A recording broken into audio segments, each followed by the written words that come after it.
எண்ணமெல்லாம் சிறகடிக்கும், எண்களெல்லாம் வழி கொடுக்கும், எந்நாளும் ராஜமுகம், எளியோரின் ஏறுமுகம். எந்த நிலை வந்தாலும் வந்த நிலை மாறாத நமது Rajanilai. Rajanilai TV, channel of astrology.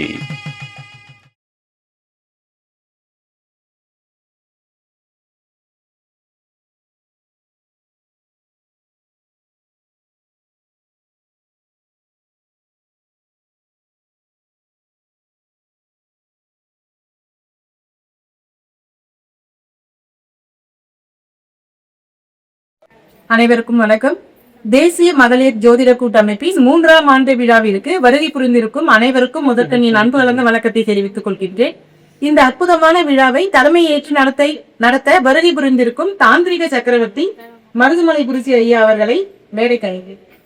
Ammaiyappan பாதத்தோடு குருவின் பாதம், ஆனை முகத்தோன் பாதம், ஆதி முதல் 15 திருவாதம் போற்றி செய்து இங்கு வந்துள்ள ஜோதிட சொந்தங்கள், சகோதர சகோதரர்கள் அனைவருக்குமே இனிய காலை வணக்கத்தை கூறி நிகழ்ச்சி ஆரம்பிக்கிறேன். ஒரு அற்புதமான ஒரு சந்தோஷமான தருணம். இன்றைக்கு காலையில 5:15 மணியிலிருந்து விளக்கு பூஜையுடன் நம்முடைய தேசிய மகளிர் கூட்டமைப்பு நிகழ்ச்சியில சிறப்பாக நடந்தது. ஏறக்குறைய ஒரு 1.5 மணி நேரம் சிறப்பாக விளக்கு பூஜை செய்து, ஏன்னா உலகமெல்லாம் ஜோதிடம்ங்கிறது ஜோதி தானது. அப்போ ஜோதி வெளிச்சம் வரங்கிறதுக்காக என்ன பண்ணாங்க, ஒரு அற்புதமான ஒரு நிகழ்ச்சி குத்துவிளக்கு பூஜை நடந்தது. அதுக்கு பிறகு உணவு, அதற்கு பிறகு இப்ப நிகழ்ச்சி ஆரம்பிச்சிருக்கு. சிறந்த முறையில் ஒரு ஆர்கனைசிங் அப்படிங்கிறது இப்படித்தான் இருக்கணும் அப்படிங்கிற விஷயம். இந்த 3ஆவது ஆண்டு விழாவில் நான் தாசில்தாரோட ரொம்ப பெருமைப்படுகிறேன், சந்தோஷப்படுகிறேன் அப்படின்னு சொல்ல முடியும். இந்த நிகழ்ச்சியில் என்னன்னா, ஒவ்வொரு வருடம் நடந்த போதெல்லாம் இந்த ஜோதிட உலகில் யாராரு பெரிய ஆள் இருக்காங்க, பெரிய ஆள்னு சொல்றோம், இந்த ஜோதிட சொந்தங்கள் அனைவரையுமே வர சொல்லி எல்லாத்தையும் சந்தோஷப்படுத்தி அனுமதில திருமதி கனகாம்பரத்து நிகர் அவங்க மட்டும்தான் உண்மையான விஷயம். அப்போ எத்தனையோ இருந்தாலும் கூட நிறைய நிகழ்ச்சி நடக்குது, எல்லா இடத்தையும் கொடுத்தாலும் கூட ஒவ்வொருத்தருக்கும் முகம் போனாமல் கோபப்படாமல் சந்தோஷமாக நிகழ்ச்சி நடத்தக்கூடியது கடினமான அவசியம் தான். அதுக்கு இல்லாமல் ஆண்கள் 10 பேர் இருந்தாலும் பிரச்சனை வராது. ஆனா அதே சமயத்தில் பெண்கள் 2 பேர் இருந்தா ஒண்ணு சண்டை போடுவோம். ஆனா இது இத்தனை பேர்த்தி ஒன்று கூடி தேர் எடுத்து மிகப்பெரிய விஷயம். அற்புதமான ஒரு விஷயத்தை நம்மளுக்காக ஜோதிடத்துக்காக ஒன்று சேர்த்திருக்காங்க அப்படிங்கிறது ரொம்ப பெருமையும். ஜோதிடம்ங்கிறது எதிர்காலத்தை சொல்லக்கூடிய ஒரு அற்புதமான ஒரு விஷயம் அப்படிங்கிறத மாற்றுக்கிறது இல்லை. அப்ப ஜோதிடம் அப்படிங்கிறது எல்லா பக்கம் போகணும். ஜோதிடம் திரைக்கடலோடையும் திரை ஜோதிடமானது இப்ப உலகம் பூரா போயிட்டு இருக்கு. இப்ப ஜோதிட கற்றுக்கொள்ளாத ஒருத்தருமே இல்லை அப்படிங்கிற ஒரு நல்ல ஒரு அமைப்புக்கு உட்படிய ஒரு நிகழ்ச்சியில இன்னைக்கு கலந்து கொண்டதுல ரொம்ப பெருமைப்படுகிறேன் அப்படின்னு சொன்னா, நிகழ்ச்சி என்பது ஒருங்கிணைத்தல் மட்டுமே ஒரு சிறந்த நிகழ்ச்சி. அதை தொகுத்து கொடுத்தல் அதை விட நிகழ்ச்சி. இந்த நிகழ்ச்சியில மிகவும் நம்மளுக்கு எதிர்பார்க்கக்கூடிய தருணத்துல நமக்கு அருகில நம்ம கோவை மாவட்டத்தை சேர்ந்த பூசி பெரியசாமி அவர்கள் ஜோதிடத்தை உள்ளதை உள்ளபடியே சொல்றது கண்ணாடி காமிக்கிற மாதிரிதான் ஒரு ஜோசியம் இருக்கும் அப்படின்னு சொல்லலாம். அதே போல விஞ்ஞான வாஸ்து அவர் உள்ளது உள்ளபடிதான் சொல்லுவாருங்க. அந்த வேற அந்த விஷயங்கள் எதுவுமே இருக்காது. அதற்கடியே என்னுடைய அன்பு சிஷியன் திரு மணிகண்டராஜ் அவர்கள் அப்படின்னு சொல்லலாம். அதாவது இந்த பணத்தை கொண்ட அப்படிங்கிறதுக்கு உண்மையான விஷயத்துல நல்ல ஒரு அழகா கொண்டு போயிட்டு 5ஆவது ஆண்டு சிறப்பான நிகழ்ச்சி கருத்தரங்கமானது மாநாடானது வரக்கூடிய ஜனவரி 7, 8, 9, 10, 11 5 நாட்கள் சிறப்பா நடந்து போறார். அவரும் அவருக்கு என்னுடைய அன்பு வாழ்த்துக்களை தெரிவிக்கிறேன். ஏன்னா எல்லாமே தெய்வம் அப்படிங்கிற ஒரு விஷயம் இருக்குது. அதே போல ஜோதிடத்தில் இன்னொரு ஜாப்பவன் அப்படின்னு சொன்னா ஆய்வாளர்னு சொன்னான். ஜோதிட ஆய்வாளர் ஜெய்வல் அவர். ஏன்னா ரொம்ப நாங்க குறிப்பிட்ட அளவு தான் பார்த்துக்க முடியும். ஆனா அதே சமயத்துல நிறைய நம்மளுக்கு இருந்தது அப்படிங்கிற விஷயம் தெரியல நம்மளுக்கு. சோ ஒரு அற்புதமான தருணத்துல அவர்களே தெரியுமே. அது இல்லாம மேடையில நவாம்சம் அப்படிங்கிற கரெக்டா தூக்குற லக்கணம் எல்லாம் வரிசை உட்காந்து லக்கணத்துக்கு பின்னாடி இயக்கக்கூடிய நவாம்சம் அப்படிங்கிற அமைப்புல காயத்ரி சிங்க ஐயா அவரும் பின்னாடி சார்ந்து இயக்கி கொண்டிருக்கிறார் அப்படின்னு சொல்லலாம். அதுபோல இது ஒவ்வொருத்தருமே இப்ப மேடை இருக்கிறவங்க எல்லாருமே அவர்தான். முன்னால பசுபதி உட்கார்ந்து இருக்காரு, அதே மாதிரி ராஜ்குமார் உட்கார்ந்து இருக்காரு. ஒவ்வொருத்தருமே ஜோதிடத்தில் மிகப்பெரிய ஒரு வித்தையை செஞ்சுட்டு இருக்கிறவங்க தான். அப்ப ஜோதிடம்ங்கிறது எல்லா இடத்துலயும் பெரிய சிறுத்தாலும் கூட இந்த ஜோதிடத்துக்காக ஒரு நிகழ்ச்சி, அதுவும் இல்லாமல் வந்து உலக ஜோதிடர்கள் அப்படிங்கிற அடிப்படையில் வரும்போது தேசிய ஜோதிடர் கூட்டமைப்பு அப்படிங்கிற அடிப்படையில் வந்து இந்த நிகழ்ச்சி நடத்துறது ஒரு அற்புதமான விஷயம் அப்படின்னு சொல்லிக்கலாம். பொதுவாக வந்து எந்த நிகழ்ச்சியுமே சிறப்பா இருக்கணும் அப்படிங்கிற அமைப்பு தான். அந்த சிறப்பை கொடுப்பது யார் அப்படின்னு கேட்டீங்கன்னா வந்திருக்கக்கூடிய அனைத்து சோதர வல்லுநர்கள் மட்டும்தான். ஏன்னா வந்து இதே போல நம்முடைய இந்த நிகழ்ச்சியில் வந்து ஊடகத்துறை அப்படிங்கிற அடிப்படையில் வந்து நம்மளுக்கு ராஜசேகர் ஐயா அவர்கள் வந்து அவருக்கு ஒரு நன்றி சொல்லணும். ஏன்னா வந்து அவர் பணிபுரிக்கிற எல்லா ஊடகங்கள் 4-5 பேர் வந்து இன்னைக்கு வந்து லைவ் ப்ரோக்ராம் வந்து பண்ணிட்டு இருக்கார். அது ஜோதிடர்களுக்காக, நம்ம அதாவது ஜோதிடர் சொல்றது உங்களுக்காக ஒரு அற்புதமான நிகழ்ச்சி தொகுத்து தரக்காக அவங்க எல்லாமே இங்க ரெடியா இருக்காங்க அப்படின்னு சொல்லலாம். சோ வந்து எந்த நிகழ்ச்சியுமே வலு பெறணும் அப்படிங்கிற ஒரு அமைப்பு இருக்குது. அந்த ஒரு அற்புதமான அமைப்புல வந்து நீ கலந்து கொள்வது ரொம்ப பெருமைப்படுகிறேன். உடைய அடுத்து ஜோதிட விஷயங்களும் 4 விஷயம் பேசிடுவோம். அதாவது ஜோதிட பொறுத்ததை அப்படின்னு கேட்டீங்கன்னா 9 கிரகங்கள் தான். நம்ம சொன்ன மாதிரி வந்து அவரவர்கள் வந்து நீங்க தூத்துக்குடி கிடைச்சா என்ன கிடைக்கும், என்ன கிடைக்குமோ அர்த்தம் கிடைக்கும். தூத்துக்குடியில் கிடைக்கிறது முத்து கிடைச்சா முத்து கிடைக்கும், அதே மாதிரி சங்கு கிடைச்சாலும் சங்கு கிடைக்கும். ஒவ்வொருத்தருடைய அமைப்பின்படி எது கிடைக்குதோ அர்த்தம் கிடைக்கும். அதே போல தக்க குருமார்கள் அமைப்பில் தான் கிடைக்கும். ஒரு சேலத்துல வந்து திருமதி ஆனந்தி ஜோதிடத்துல விளையாடிட்டு இருக்காங்க. சின்ன வயசு இருந்தாலும் கூட பட்டத்தை தட்டிட்டு இருக்காங்க. காரணம் என்ன அப்படின்னு கேட்டீங்கன்னா உள்வாங்குதல் அர்த்தம். ஜோதிடத்தை படிக்கிறது மட்டும் ஜோதிடம் இல்ல, உள்வாங்கி வெளியே தான் ஜோதிடம் சொல்லிக்கலாம். இப்ப இந்த ஜோதிடத்தில் பார்த்த போது அப்படின்னு கேட்டீங்கன்னா நடைமுறை காலகட்டத்துல வந்து எத்தனை 1900 பிறகு நிறைய ஏகப்பட்ட ஜோதிடம் வந்தாலும் கூட இப்ப சமீபத்துல வந்து கொரோனாவுக்கு பிறகு ஜோதிடமானது மிகப்பெரிய மறுமலர்ச்சி எடுத்திருக்கும் அப்படிங்கிறது எந்த மாற்றம் கருத்தில்லை. இப்ப ஜோதிடம் அப்படிங்கிற விஷயத்துல வரும்போது முதல்ல ஒரு விஷயம் என்ன அப்படின்னு கேட்டீங்கன்னா 9 கிரகங்கள் தான் வழி நடக்குது அப்படின்னு பேரு. 9 கிரகங்களும் என்ன பண்ணும்னா எங்கெங்க மாறி வேணாலும் இருக்கும். லக்கணம் மாறாது. லக்கணம் வந்து எப்பவுமே பிறந்த போது ஜனனத்தில் அவனுக்கு என்ன லக்கணம் இருக்குதோ லக்கணம்ங்கிறது மாறாது. அது எந்த பாதத்துக்கு இருக்குதோ அது மாறவே மாறாது. என்ன அயனாம்சம் அப்படின்னு ஒரு கணக்கு இருக்குது. அயனாம்சம் நிறைய ஏறக்குறைய ஒரு 40 பேர் அயனாம்சம் போட்டிருக்காங்க. அந்த அயனாம்ச வடிவில் வந்து கொஞ்சம் வித்தியாசப்படலாம் முடியும். ஆனா அதே சமயத்தில் லக்கணம் பாதமானது பெரும்பான்மை வாரதுக்கான வாய்ப்பு குறைவா இருக்குது அப்படின்னு சொல்லலாம். ஏன்னா வந்து துல்லியத்துக்கு போகும்போது அவ்வளவு நிறைய விஷயங்கள் இருக்கு.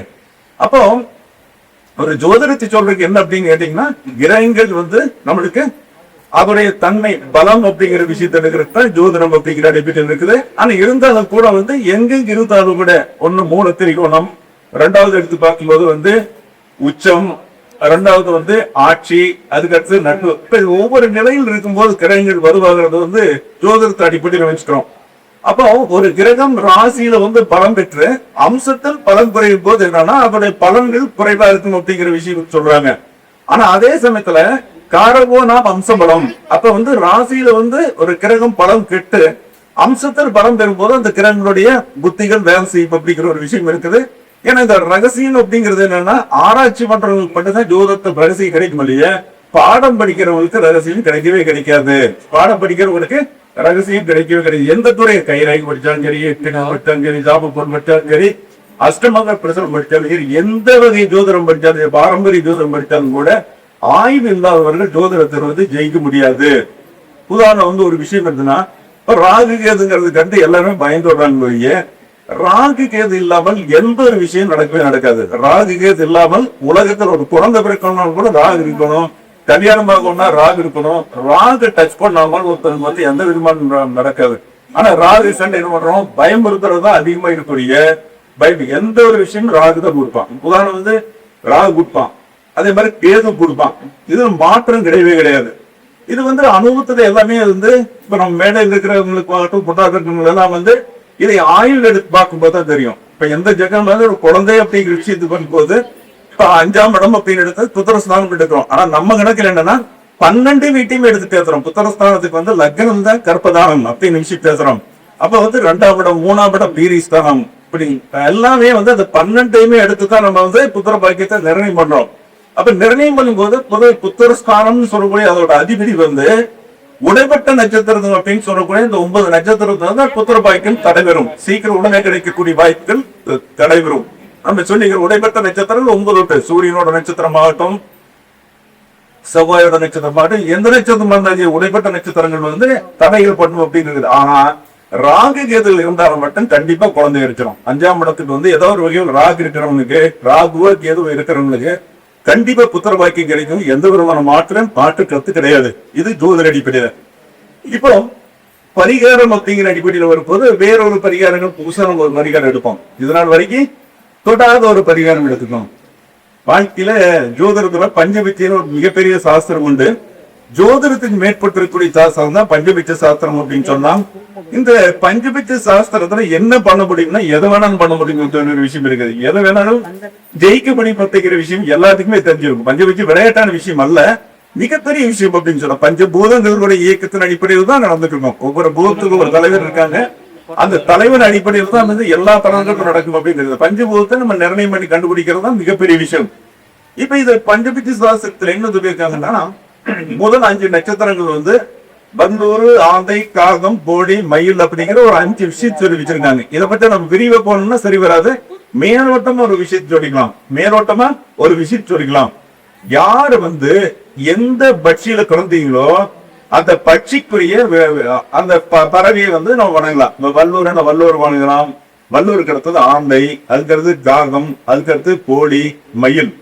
இப்ப இன்னைக்கு வந்து போராட நட்சத்திரம் பார்த்தீங்கன்னா மூலம் போராடம் வந்து கோழிக்கு வருது. இன்னைக்கு நான் அந்த பதிவுல கொடுத்து வந்தேன். கோழியை வணங்கிட்டு போட்டிருந்தேன். கோழிக்கு ஏதாவது நம்ம வந்து உணவு பொருள் ஊட்டலாம்னு ஒரு விஷயம் ஒன்று இருக்கு.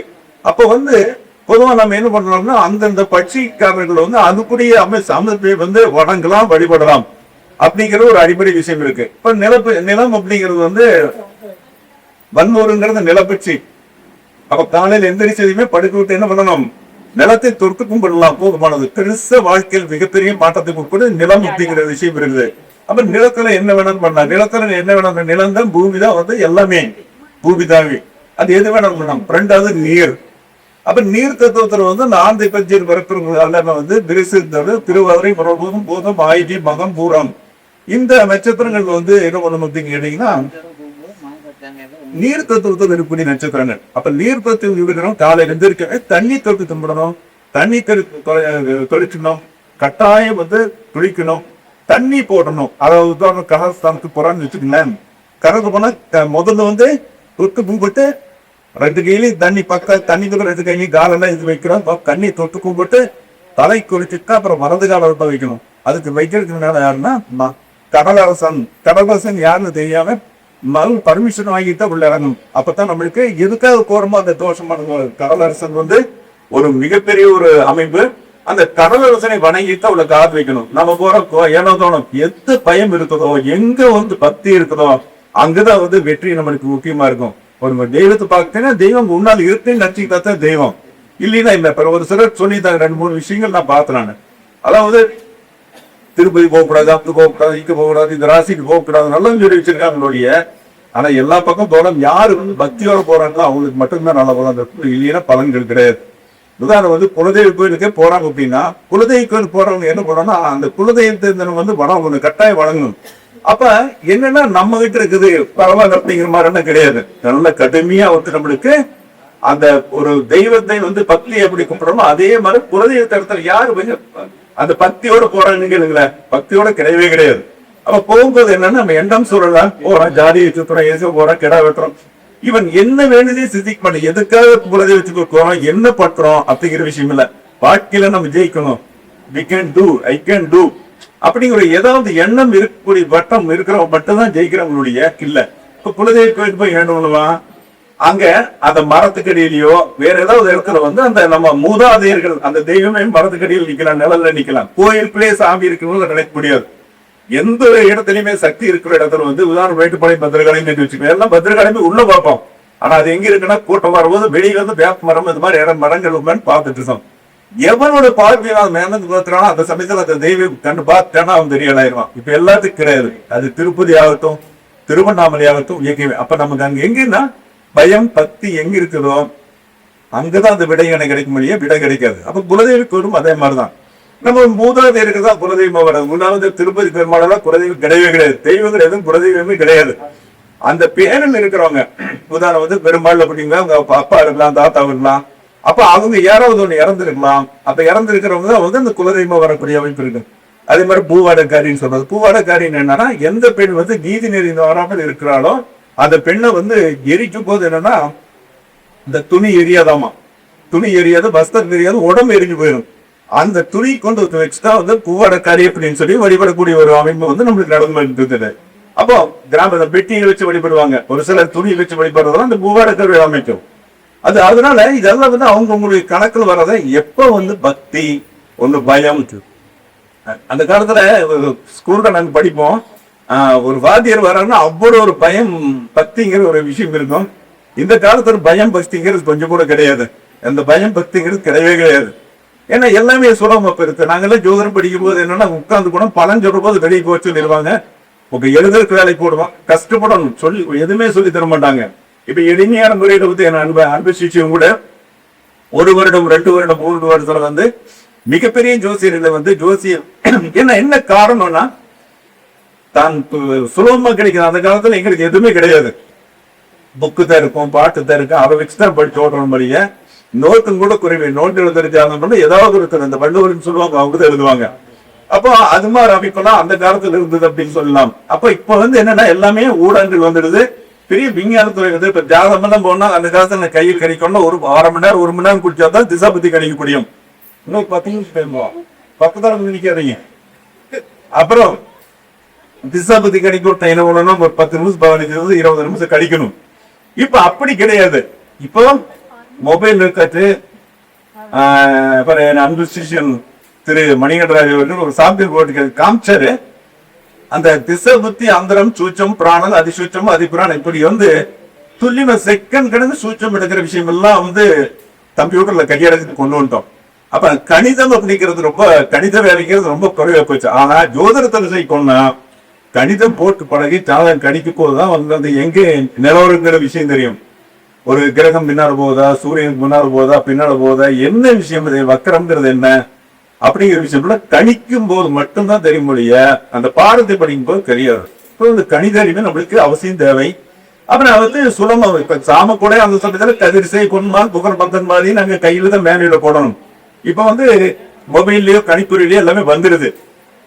சோ இந்த காலகட்டத்துல வந்து விஞ்ஞானத்துல மிகப்பெரிய வளர்ச்சி வந்து ஜோதிடம் வந்துட்டு இருக்கு அப்படின்னு சொல்லலாம். ஜோதிடத்தை அந்த காலத்துல வந்து ஒரு ஏரியாவில் ஒரு ஜோசியர் தான் இருப்பாரு. இப்ப இந்த ஏரியாவில் வந்து ஏகப்பட்ட ஜோசியர் உண்டு அப்படின்னு சொல்லிக்கலாம். அதனால வழிபாடுங்கிற விஷயம் அதனால பஞ்சபூதத்துல வந்து நீருக்கு வந்து யாரு வந்து ஆந்தை பட்சியில் பொறுத்தாங்களோ அவங்க நீரை பற்றி வழிபடணும். அதே மாதிரி நெருப்பு தத்துவத்துல வந்து காகத்தில் பிறந்தவங்க கண்டிப்பா தீபம் வச்சு வழிபடணும். யார் யார் வந்து காகம் வந்து மாறவே மாறாது, காகத்துக்கு அந்த 5 நட்சத்திரம் அப்படியே இருக்கும். அது காக பட்சியில் பிறந்தவங்க கண்டிப்பா என்ன பண்ணணும், நெருப்பு வீட்டுல வந்து தீபம் வைத்து வழிபட்டு வந்தால் தீபத்தை வணங்குதல் அப்படிங்கிற விஷயம் இருக்கு. ரொம்ப ரொம்ப பயன் கொடுக்கும் அப்படின்னு ஒரு விஷயம் இருக்குது. அதே மாதிரி வந்து கோடி பட்சி அப்படின்னு வர்றோம், அது வந்து காற்று சம்பந்தமானது. காற்று சம்பந்தமான பாடல்கள் பாடலாம். அதே மாதிரி தூபங்கள் சாம்பிராணிகள் ஏதாவது போடலாம், பாட்டு கேட்கலாம், சாமி பாட்டு பாடலாம், அதை வந்து போட்டு கேட்கலாம். அப்ப இந்த கோழிக்குன்னு சொன்ன விஷயமா தான் சொன்ன, கோழிக்கு வந்து உணவு கொடுத்தல் அப்படிங்கிற ஒரு விஷயம் வந்துருது. அதே மாதிரி கடைசி வந்து மயில் பட்சி மயில்ங்கிறது வந்து ஆகாய தத்துவம் அப்படின்னு ஒரு விஷயம் வருது. அப்ப ஆகாயம்னா எல்லாமே பிரபஞ்சத்துல இருந்து வந்துட்டு இருக்குது அப்படின்னு ஒரு விஷயம், பிரபஞ்சத்துல இருந்து வருது. அதனாலதான் வந்து இந்த நடுவரல்ல தான் வந்து மாலை வச்சு உருத்துவோம். நடுவரல் வந்து ஆகாய தத்துவம், நடுவரல்ல வச்சுதான் நம்ம எல்லாமே உருட்டுறோம் அப்படிங்கிற ஒரு விஷயம் இருக்குது. இது நம்ம கண் கூட தெரிஞ்ச விஷயம். இப்ப நடுவரல்ல வச்சுதான் மாலைகள் ஜபித்தது கூட நடுவரல் ஆகாயம் அப்படிங்கிற விஷயம். அந்த ஆகாயத்துக்குரியது மயில் அப்படின்னு விஷயம். அப்ப யாரு வந்து ஆகாய நட்சத்திரத்தில் பிறந்திருக்காங்களோ, திருவோணம் அவுக்கம் ததையும் கோரட்டாது கரெக்டாது ரேவதியும் சொல்லக்கூடிய நட்சத்திரத்தில் பிறந்தவங்க வந்து கண்டிப்பா மயிலை வடிக்கலாம், மயில் படத்தை வச்சு கும்பிடலாம், மயிலுக்கு தண்ணி வைக்கலாம். அதாவது மயிலுக்கு என்னென்ன செய்யறோமோ அதெல்லாம் நடக்கும். மயில் இருக்கிற இடத்துல போய் நம்ம அந்த மயில் பொங்க வச்சு ஒரு 11 பொங்க வந்து கட்டி வச்சு வீட்டுல வாசப்படி உள்ள வச்சு கட்டலாம். இது போல வந்து நிறைய என்ன வேணாலும் பண்ணலாம் அப்படிங்கிற ஒரு விஷயம் இருக்கு. சோ வந்து நமக்கு பரிகாரம் அப்படிங்கிறது என்னன்னா, உண்மையான நேரத்தில் பண்ணக்கூடிய பரிகாரங்கள் கண்டிப்பா வெற்றி தரும் அப்படின்னு சொல்லலாம். அப்ப பரிகாரங்கள் அப்படிங்கிறது எல்லாம் இருக்கணும். இதே தத்துவத்தில் எடுப்பாருன்னா நிலம்ங்கிறது என்ன அப்படின்னு கேட்டா காஞ்சிபுரத்துல இருக்குது, நீருங்கிறது எங்க இருக்குது, திருச்சியில் இருக்குது, நெருப்புங்கிறது வந்து திருவண்ணாமலை, காற்றுங்கிறது காளகஸ்தி, அதே மாதிரி ஆகாயங்கிறது எங்கன்னா சிதம்பரம். அப்ப நமக்கு வந்து அந்த தத்துவத்தில் உள்ளவங்க அந்தந்த கோயிலுக்கு போயிட்டு வந்தா மிகப்பெரிய வெற்றியா இருக்கும். நம்ம எந்த நட்சத்திரத்துல பிறந்தவங்க அந்த நட்சத்திரம் நட்சத்திரத்துல ஒரு நட்சத்திரத்துல 5 பூதங்களையும் பிரிக்கக்கூடிய அமைப்பும் இருக்கு. ஒரே நட்சத்திரத்துல 4 பாதம் இருக்கு, இருந்தாலும் 5 பாதமாக பிரிக்கிற நமக்கு இது இருக்கு. அப்ப 5 பாதத்தை பிரித்து அதுலயே வந்து 5லயுமே நிலம், நீர், நெருப்பு, காற்று, ஆகாயம் வந்து ஒரே நட்சத்திரத்துல 5 வரும். இது வந்து அந்த சூத்திரம் தங்க போற விஷயம். இது எல்லாமே வந்து பஞ்சமிக்கு கத்துக்கிறவங்களுக்கு ரொம்ப சுலபமா இருக்கும். அதனால வந்து பஞ்சமி இதுதான் படிச்சுங்கிறத கிடையாது. நம்ம எல்லா விஷயம் தெரிஞ்சு வச்சிருந்தா தான் எல்லாமே கை கொடுக்கும்.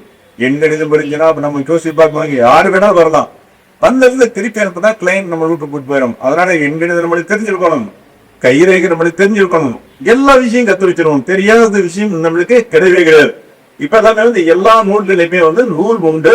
எல்லா நூல்லையும் படிச்சுட்டு நமக்கு எதுல நூல் இல்லாம இருக்கு சொல்லுவோம்னா, கைரேகை அந்த காலத்துல நிறைய நூல் உண்டு. அந்த காலத்துல எல்லாத்துலயுமே நூல் இருக்கு, எண்கணிதத்துக்கு நிறைய நூல் இருக்கு. ஆனா எதுன்னு சரி பண்ணி முடிக்கிறது நம்மளோட ஆய்வு. இந்த நூல் தான் நம்மளுக்கு ஜெயிப்பாங்கிறது வந்து நம்மளுடைய ஆய்வு. இந்த பேரை மாத்திரம், ஊரை மாத்திரம், விதியை மாத்திரம், இதெல்லாமே வந்து இந்த பஞ்சபூதத்தை பஞ்சவச்சி வச்சுதான் பேர் மாற்ற முடியும். அந்த பட்சிக்குரிய இடத்துல வச்சு கண்டுபிடிச்சு அதுக்குள்ள அது எந்த தத்துவத்தில் இருக்குதோ அந்த நேரத்துல தான் கொடுக்கணும். அதுக்கு புஷ்கரணாவம் ஒண்ணு இருக்கு. கரெக்டா வந்து அவங்களோட பட்சியா இருந்து அவங்களோட பட்சி புஷ்கரணம் இருக்கணும். இப்பதான் வந்து அசுவினி, பரணி, கார்த்திகை, ரோஹிணி, மிருசேசம்னா இதுல அசுவினிக்கு கிடையாது, பரணிக்கு இருக்குது, கார்த்திகை இருக்குது, ரோஹிணிக்கு இருக்குது. மிருசேசத்துக்கு வந்து புஷ்கரணாம்சம் கிடையாது. சோ வந்து இதுல எந்த அவங்களோட பட்சி புஷ்கரணாம்சம் இருக்கிற போது என்ன பண்ணணும்? உதாரணம் போகிறமே வாங்கி போடுறவங்க கூட அவங்களுடைய பட்சி வந்து அரசு நேரமா இருக்கணும். அந்த அரசு நேரத்துல புஷ்கரணாம்சம் இருக்கணும், பொறிக்க எடுக்கணும். அந்த நட்சத்திரம் அதுவா இருக்கணும். நீங்க ஒரு நகை வாங்குறோம்னா நம்முடைய நட்சத்திரம் அவங்க இருக்கணும். அப்பதான் வந்து அவங்க சொல்றது எந்த வேலையா தான் நம்ம நட்சத்திரத்தை கற்பு நாள் மூன்றில் நினை கடிமம் சிராத்த கோப்பு புட்புறு பிடிக்கணும் மயிர் விற்றல் விருந்துண்ணல் விற்கலாம் விருந்துண்ணல் அறங்கள் செய்யலாம். மகிடம், மகிடம்னா பதவி எடுத்துக்கலாம். ஆடை புத்தாடை குறையலாம் புகழும் ஆதேன்னு சொல்லி ஒரு விஷயம் சொல்றாங்க. சோ வந்து என்னன்னா நம்மளை பொறுத்தளவு ஜோதிடத்துக்கு பொறுத்தளவு நிறைய விஷயங்கள் இருந்தாலும் கூட எல்லாத்தையும் தேடத்தான் நம்மளுக்கு விஷயம் கிடைக்கும் அப்படிங்கிற ஒரு விஷயம் இருக்குது. இதை தெரிந்து கொள்ள வேண்டும். அற்புதம் வந்து எப்படி கேட்டீங்கன்னா இதுல வந்து புஷ்கரம் பயன்படுத்துற போது என்னன்னா எல்லாமே என்னன்னா ஒரு ஜோதிடர் சொல்லிட்டாருன்னா எத்தனை நாளுக்குள்ள பரிகாரம் பண்ண சொன்னாலும் அந்த பரிகாரம் நாள் பண்ணிடணும். இப்போ அதே மாதிரி இன்னொரு சின்ன ஒரு கருத்தை சொல்லிக்கிறேன். இப்ப யார் யார் வந்து மோசம்னு சொல்றாங்களோ அந்த மோசமானவர்களுடன் தான் நட்பு ஏற்படும். உதாரணம் வந்து அசுவினி நட்சத்திரம் கேட்டை வந்து வேதைன்னு ஒரு விஷயம் சொல்றாங்க. அசுவினிக்கு கேட்டை வேதைன்னு சொல்றாங்க. அதே மகத்துக்கு ரேவதி ஆகாதுன்னு சொல்றாங்க. எந்த நட்சத்திரம் வேதைன்னு சொல்றா அது கூட தான் ஃப்ரெண்ட்ஷிப் இருக்கு. எல்லாத்துக்குமே அது கூட தான் நட்பு இருக்கும், எல்லாத்துக்கும் கூட இருக்கும். இதே போல நம்மளுக்கு 3வது நட்சத்திரம் வந்து விபத்து நட்சத்திரம் சொல்றோம். அந்த விபத்து நட்சத்திரத்துக்காரர் தான் உங்களுக்கு நிறைய ஃப்ரெண்டா இருப்பாங்க. அவங்களை தேடி போறத வந்து விபத்து நட்சத்திரம் பார்த்தாரு. நான் நினைச்சது இல்ல, கிடையவே கிடையாது. இணைமறியாமல் உங்க கணக்கிலே யார் வேணாலும் பாருங்க. உங்களோட நட்சத்திரத்துக்கு 3வது நட்சத்திரம் அப்படின்னா அவங்க யார் இருக்காங்களோ அவங்க கூட வந்து எப்பவுமே வந்து நீண்ட தூர உறவு இருக்கும். 10 வருஷம் 20 வருஷம் உருவ உறாமே வந்து தன்னுடைய நட்சத்திரத்துக்கு 3வது நட்சத்திரம். அதே போல ரிவர்ஸ்ல எடுத்துட்டோம்னா தன்னுடைய நட்சத்திரத்துக்கு பின்னாடி இருக்கக்கூடிய 3வது நட்சத்திரம் வந்து நம்ம தேடி வருவாங்க. நாம் வந்து 3வது நட்சத்திரம் தேடி போவோம். இதெல்லாமே விபத்து, இதெல்லாமே வந்து எல்லாமே வந்து எது மோசம் என்று சொல்கிறோமோ அஸ்தனையும் நல்லது தரும். இப்ப முடக்குன்னு சொல்றாங்க, முடக்கு போகுன்னு சொல்றாங்க. அது நல்லதை தரக்கூடியதே விஷயம் வழிய இடத்துல தரக்கூடிய பாயிண்ட். முடக்குங்க மோசம் அல்ல, அது வழிபட வேண்டுங்கிறத ஒரு விஷயம் வழிய இவங்க சொல்றது வந்து என்னன்னா கெட்டு போச்சுன்னு சொல்லக்கூடிய பலன் அல்ல. அந்த இடத்துல பார்த்துக்க நீ அந்த தெய்வத்தை வழிபட வேண்டும். அப்போ வந்து யோகி அவயோகிங்கிறாங்க. அது யோகி அவயோகிங்கிறதெல்லாம் நீங்க கணக்கிலே எடுக்க வேண்டாம். தெய்வத்தை வழிபடுறதுக்கு நம்மளுக்கு அந்த நாள்ல வந்து வழிபடலாம். குறிப்பிட்ட எந்த திதியில சொல்றாங்களோ யோகத்திற்காரன் சொல்லியிருக்காங்களோ இதெல்லாம் வச்சுட்டு வழிபடும் போதுதான் வாழ்க்கையில ஜெயிக்கூடிய வாய்ப்பு நம்மளுக்கு கண்ணுக்கு தெரியும்.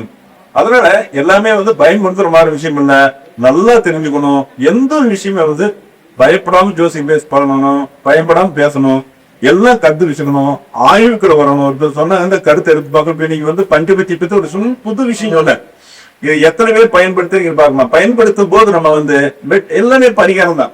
நம்பிக்கை 2வது விஷயம் நம்பிக்கை.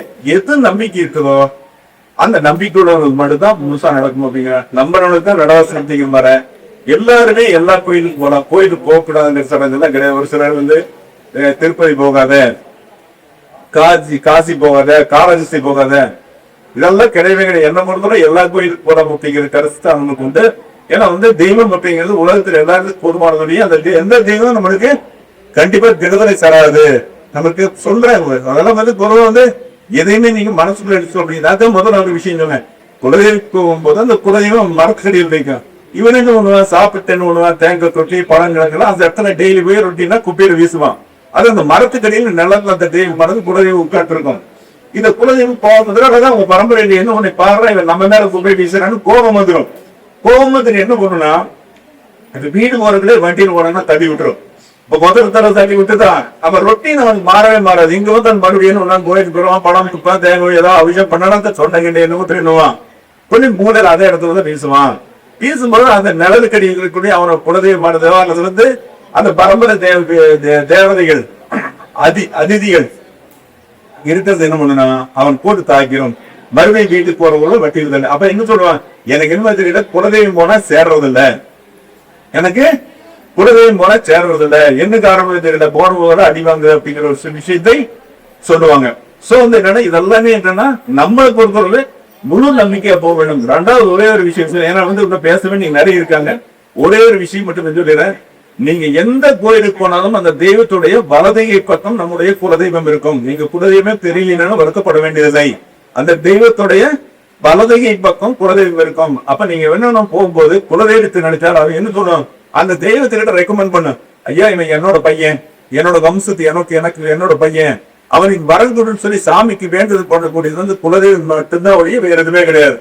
இதே எமனே வரும்போது என்ன பண்ணுனா, ஐயோ என் புள்ள அவங்ககிட்ட போய் மீன் எடுக்காதேன்னு சொல்லக்கூடிய அமைப்பும் குலதெய்வம் மட்டுமே உண்டு. அப்ப குலதெய்வம் தெரியல அப்படிங்கிறவங்க வந்து அங்க குலதெய்வமா நினைச்சு கும்பிடுங்க. அந்த இடத்துல குலதெய்வம் வந்து கண்டிப்பா அந்த சாமியோட வலது பக்கம் இருக்கும். அந்த குலதெய்வம் ரெக்கமெண்ட் பண்ணாம எந்த தெய்வத்துடைய அருளும் எந்த தெய்வத்தோடும் வராது அப்படிங்கிற விஷயத்தை நான் கூறிக்கொள்கிறேன்.